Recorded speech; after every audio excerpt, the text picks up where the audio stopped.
Aloha and good day. My name is Jürgen Steinmetz from eTurboNews, and this is a breaking news update. For more news updates and shows, please go to youtube.com/travel news group. youtube.com/travel news group. Here's our update. IATA, too much complexity in the way borders are reopening.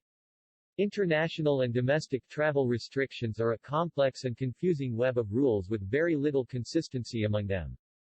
Travel restrictions bought governments time to respond in the early days of the COVID-19 pandemic. In the last months, several key markets that had previously been closed have taken steps to open to vaccinated travelers. Among markets that were previously closed, Europe was an early mover, followed by Canada, the UK, the US and Singapore. The International Air Transport Association (IATA) called for an end to wildly inconsistent COVID-19 travel restrictions that are stalling the recovery of air transport. It urged governments to implement simplified regimes to manage the risks of COVID-19 as borders reopen to international travel. Travel restrictions bought governments time to respond in the early days of the pandemic. Nearly 2 years later, that rationale no longer exists. COVID-19 is present in all parts of the world. Travel restrictions are a complex and confusing web of rules with very little consistency among them. And there is little evidence to support ongoing border restrictions and the economic havoc they create, said Willie Walsh, IATA's Director General. Testing results for UK arriving passengers demonstrate that travelers are not adding risk to the local population. Of the 3 million arrivals between February and August, only 42,000 tested positive, or fewer than 250 a day. Meanwhile, the daily case count in the UK is 35,000 and the economy, apart from international travel, is wide open. People should be just as free to travel, said Walsh. In the last months, several key markets that had previously been closed have taken steps to open to vaccinated travelers. Among markets that were previously closed, Europe was an early mover, followed by Canada, the UK, the US and Singapore. Even Australia, which has some of the most draconian restrictions, is taking steps to reopen its borders to vaccinated travelers by November. IATA supports these moves and encourages all governments to consider the following framework for reopening borders. Vaccines should be made available to all as quickly as possible. Vaccinated travelers should not face any barriers to travel. Testing should enable those without access to vaccines to travel without quarantine. Antigen tests are the key to cost-effective and convenient testing regimes. Governments should pay for testing, so it does not become an economic barrier to travel. Simplified risk management. A recent survey of the top 50 travel markets, accounting for 92% of global traffic, reveals an urgent need for simplification of the various measures governments are using to manage the risks of COVID-19. There is far too much complexity in the way borders are reopening. The potential for a global reconnect could be hijacked by bureaucracies favoring standalone, made-at-home solutions over approaches that work across borders, said Walsh. The survey findings include the following. Very few states are truly open. Of the 50 states surveyed, 38 have some form of COVID-19 restriction on who can enter. Only 7 had no entry restrictions or quarantine requirements upon arrival. A further 5 have no additional restriction on who can enter but maintain quarantine measures for some after arrival. There is no consistency among the 38 states which retain entry restrictions.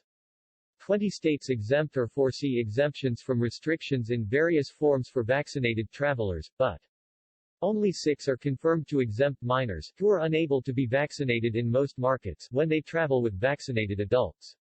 And there is no consistency on the age definition of minors. 9 states do not recognize the full WHO list of vaccines. There are at least 5 different definitions for the point after inoculation at which vaccines are considered to be effective. There is no agreement on the duration of the validity period for a traveler to be considered vaccinated.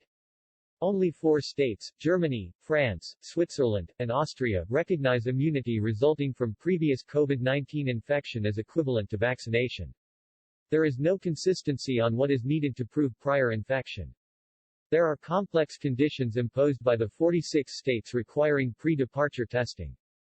24 only accept PCR testing. 16 recognize antigen tests, of which 3 require PCR in certain circumstances. 20 states provide exemptions from testing requirements for recovered COVID-19 travelers, but under differing conditions and with equally little consistency on how to prove prior infection. 33 states exempt minors from testing, but with no consistency on the age and, in some cases, differing rules if the minor is accompanied by a vaccinated adult. Testing time window varies broadly, including specifications by test type.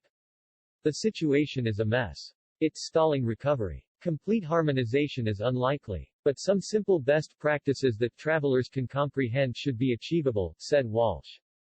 Measures need sunset strategies. COVID-19 measures must not be allowed to become permanent. Measures must remain in place only for as long as they are needed, and not a day longer. As we do with many safety regulations, defined review periods are needed. Otherwise, as we said in the aftermath of 9.11, well-intentioned measures could remain in place long after they are necessary, or have become technologically or scientifically obsolete, said Walsh. Safely reopening borders is on the agenda of the International Civil Aviation Organization (ICAO) High-Level Conference (HLCC) on COVID-19. The most important result that the ICAO HLCC could achieve is bringing commitment from states to reduce the evolving complexity. The second most important achievement would be recognition that we must return to normal and the production of harmonized guidance on how to do so, including the sunsetting of measures, said Walsh. Digitalization. It is also clear that digital health credentials, documentation of vaccination or testing status, will be needed as borders reopen. Experience even at today's low levels of travel tells us that there will be chaos in airports if we rely on paper processes. Europe has made a good start. The EU Digital COVID Certificate (EUDCC) is an efficient and reliable standard to record test and vaccination status. If governments are looking for a standard to follow, this is our recommendation. And if governments are looking for a ready-made solution to manage travel health credentials using e-gates, IATA Travel Pass is a solution. Irrespective of government use, an automated solution is essential for airlines. They will need to manage documentation verification using automated check-ins. If not, airport wait times and congestion will skyrocket as travel volumes increase. After extensive testing, it's great to see IATA Travel Pass entering regular operations, said Walsh.